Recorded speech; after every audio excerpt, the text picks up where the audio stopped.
Okey, jom kita bagi tugasan semudah ABC. Okey, bila cikgu log in, BioCard. Okey, pada panel guru, okey, cikgu pilih bank quiz. Sekarang ni ada 23 quiz dah tersedia. 23 quiz mengikut bab. Nama quiz ni quiz bab 16C.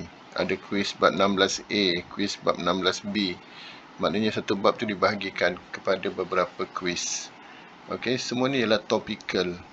Okey, maknanya cikgu boleh guna selepas cikgu mengajar ataupun selepas cikgu ulang kaji nak test kefahaman murid bab tersebut, cikgu bagilah. Okey. So hari ni saya nak bagi cikgu tengok dekat sini kelas ni dah guna dah ni. Ada kelas guna 5P, maknanya kelas 5P dah guna. Tapi saya ada nak bagi kepada kelas lain. So saya tekan dekat pilih ni. Pilih. Okey, so saya nak bagi kepada kelas ni. Letak nama dia, nama kelas. Kemudian saya nak soalan tu di randomkan, tekan rawak. Lepas tu saya nak dia hantar terus ke Telegram. Saya tak payah hantar manual. Dah. Lepas tu saya pun tekan hantar.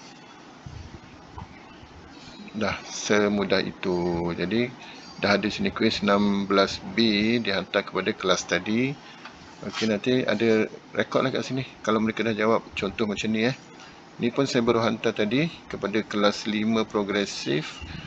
Ada 1, 2, 3, 4 orang dah jawab. Ni.